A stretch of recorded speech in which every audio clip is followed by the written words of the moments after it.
ជំរាបសួរបងប្អូនទាំងអស់គ្នាថ្ងៃនេះងើបតាំងពីម៉ោង4កន្លះចាមកហាងលក់នំដោយសារប្តីគាត់អត់សូវស្រួលខ្លួនចាគាត់វាយនំហើយគាត់ទៅផ្ទះមើលកូនអញ្ចឹងណាព្រោះយើងមានតែ2អ្នកប្តីប្រពន្ធហើយកូននៅទូចអញ្ចឹងមានអីទេមានតែផ្លាស់គ្នាធ្វើការនឹងឯង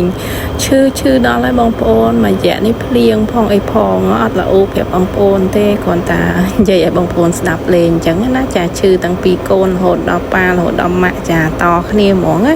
ចាការងារដូណាត់បងប្អូនអ្នកធ្លាប់ធ្វើដូណាត់ដឹងស្រាប់ហើយចាមានអីទេយើងអ្នកលក់ចាលក់អញ្ចឹងទៅសម្អាតបដាអីបដាអញ្ចឹងណាចាធ្វើនេះធ្វើនោះក៏បីកប៉ុកទៅព្រោះគាត់baker គាត់ធ្វើវាយនំឲ្យយើងហើយអញ្ចឹងយើងនៅការងារក៏បីកប៉ុកនឹងរៀបចំ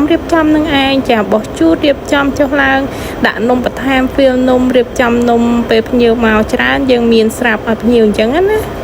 ចានិយាយទៅនាងខ្ញុំគឺខានមកធ្វើការយូរដែរហើយពេលព្រឹកហ្នឹងពាក្យច្រើនមកទៅពេលសម្អាតពេលថ្ងៃបន្តិចបន្តួចទេដោយសារកូនយើងទូចហើយទៅពាក្យច្រើនគាត់តាមតែខ្ញុំអញ្ចឹងក៏ប្តីគាត់ថាបងធ្វើបានហើយចាំមើលចាំថ្ងៃណាបងហើយចាំមកអញ្ចឹងណាចាអញ្ចឹងក៏យើងចេះតែហីដែរចុះឡើងចាចង់2ឆ្នាំជាងហើយបងប្អូន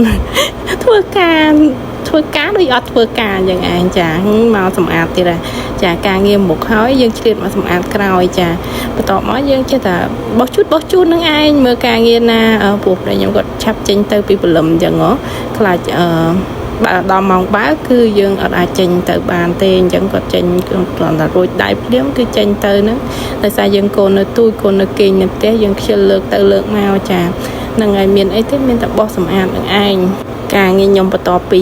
baker វាយនំហើយអញ្ចឹងយើងក៏រៀបចំការងារសម្រាប់ថ្ងៃស្អែកជាទៀតណាយើងសម្អាតឲ្យស្អាតទៅដល់ពេលស្អែកឡើងគាត់ងើបមកពីព្រឹកម៉ោង1ម៉ោង2ម៉ោង3អីអញ្ចឹងគឺការងារយើងធ្វើលះចាយើងអត់មកចាំសម្អាតតាមក្រោយរៀបធ្វើបានសម្អាតអីគឺពិបាកចាខាតម៉ោងយើងខាតពេលគេងយើងអញ្ចឹងយើងនៅពេលដែលចាសម្អាតហ្នឹងក៏ភ្ញៀវមករត់មកលក់អញ្ចឹងទៅចារត់លក់ហើយមើលទៅស្ងាត់ភ្ញៀវទៅសម្អាតតទៀតចាការងារដូណាត់គឺអញ្ចឹងឯងនិយាយពីតាខ្ញុំវិញចង់សម្រាប់យូរពេកដល់ពេលអញ្ចឹងការងារពេលខ្លះធ្វើភ្លេចភ្លាំងដែរហ្នឹងនឹងអីចូលឆ្នាំហើយបងប្អូនចានឹងហើយយើងនៅតែផ្ទះមើលកូនអញ្ចឹងប៉ុន្តែមួយរយៈនេះគឺមកជួយនៅហាងច្រើនដោយសារកូនរៀងធំហើយអញ្ចឹងក៏បដ ாய் ឲ្យប្តីខ្ញុំគាត់មើលខ្លះអីអញ្ចឹងបើនៅទូយើងចេះតែមិនចង់បដ ாய் គាត់អញ្ចឹងយើងចង់ឲ្យអូនមុំដោះអីអញ្ចឹងមុំតែយើងផ្ដាច់ដោះផ្ដាច់អីអញ្ចឹងទៅយើងក៏អាចឆ្លៀតមកធ្វើការមកអីវិញបានអញ្ចឹងណាចាធ្វើការដោយបងប្អូនឃើញអញ្ចឹងគឺរត់មកលក់អញ្ចឹងទៅចាបន្ទាប់ពីលក់ហើយអញ្ចឹងមានពេលតនេក៏រត់ទៅសម្អាតចាធ្វើនេះធ្វើនោះនៅក្រោយរៀបនំបន្ថែមជូនដាក់ពេលភ្ញៀវមកមានពេញថាបើយើងរៀបហើយយើងក៏រត់មកសម្អាតអញ្ចឹងទៅបើមិនអញ្ចឹងទេចាំទាំងម៉ាណាបានទៅផ្ទះទេហើយបើយើងមិនធ្វើអញ្ចឹងក៏ baker ចាប្តីខ្ញុំគាត់អ្នកវាយនំហ្នឹងគឺច្បាស់ជាមកសម្អាតខ្លួនឯងហ្នឹងវាកាន់តែយូរម៉ោងទៅទៀតខាតម៉ោងគាត់សម្រាប់អីអញ្ចឹងដែរអញ្ចឹងគឺយើងធ្វើឆ្លៀតធ្វើបដាអញ្ចឹងទៅចាដោយសារហាងយើងបងប្អូនអ្នកធ្វើដូណាត់ដឹងហើយចាអាចធ្វើម្នាក់ទៅ2នាក់បានអញ្ចឹងចំណូលក៏វាទៅតាមនឹងអញ្ចឹងណាបើសិនជាហាងគេដាច់ច្រើនតតែគ្នាច្រើនហើយចាសម្អាតហ្នឹងកូនមកដល់ហើយចាថ្ងៃត្រង់អីប៉ុន្តែអត់មានតន់មួយទឹកដូរក្អៅអីទេប្តីគាត់មកដូរមកធ្វើនេះធ្វើនោះប្រហើយវិញអញ្ចឹងណាចាអញ្ចឹងក៏គាត់ថាទៅផ្ទះទៅបញ្ចុកបាយបញ្ចុកឲ្យកូនព្រោះអត់តន់ឲ្យញ៉ាំបាយចាខ្ញុំអត់តន់នឹងស្លផងចាដល់ពេលអញ្ចឹងឲ្យគ្នាញ៉ាំបាយមិនអញ្ចឹងចាជីឡានទៅផ្ទះវិញហ្នឹងពីផ្ទះខ្ញុំទៅពីហាងទៅផ្ទះគឺតែ7នាទីអីទេ7នាទីហ្នឹងការសម្រាប់ចិត្តទិញផ្ទះហ្នឹងដោយគិតថានៅក្បែរហាងនឹងឯងសំណុកពួកយើងកូនទូចបងប្អូនចាគឺចាំពេលនឹងឯងកូនទូចពីអ្នកប្តីពុនទៅមកអញ្ចឹងទៅចាំមកដល់ផ្ទះហ្នឹងហៅបាយហើយម៉ោង12ហើយអត់មានអីញ៉ាំទេនៅស្លពីម្សិលមិញខ្លះហ្នឹងក៏រៀបចំកម្ដៅឲ្យកូនញ៉ាំអញ្ចឹងណា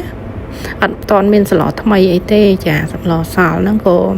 នាំគ្នាញ៉ាំអញ្ចឹងទៅចាខ្ញុំឆុងមីដាក់ស្លស៊ុបឲ្យកូនញ៉ាំតិចទៅចាកំពុងតែបញ្ចូលសលេងហ្នឹងគឺនៅហាងបងប្អូនលើកកដឹងអត់ចាហាងខ្ញុំមានត្រៃត្រួអញ្ចឹងភ្ញៀវចូលតាមច្រកត្រៃត្រួអញ្ចឹងណាចាបន្ទាប់ពីដួសបាយដួសអីរៀបចំឲ្យកូនញ៉ាំហើយក៏មកញ៉ាំ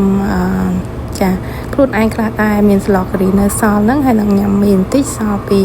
កូនអញ្ចឹងណាចាយូរឲ្យកូនញ៉ាំមីម្ដងទៀតអត់ឲ្យញ៉ាំរាល់ថ្ងៃបងប្អូនកុំថាអីព្រោះយើងដឹងដែរថាវាអត់ល្អហើយប៉ុន្តែកូនវាចូលចិត្តដែរហ្នឹងចាឃើញកូននៅផ្ទះហ្នឹងតាមពិតវីដេអូនេះច្រើនថ្ងៃកូនអត់រៀនអញ្ចឹងណាចា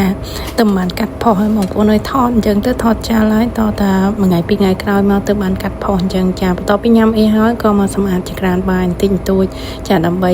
យើង clear space ចាដើម្បីធ្វើម្ហូបតឲ្យប្តីអញ្ចឹងណាចាម្ហូបខ្ញុំងាយទេថ្ងៃហ្នឹង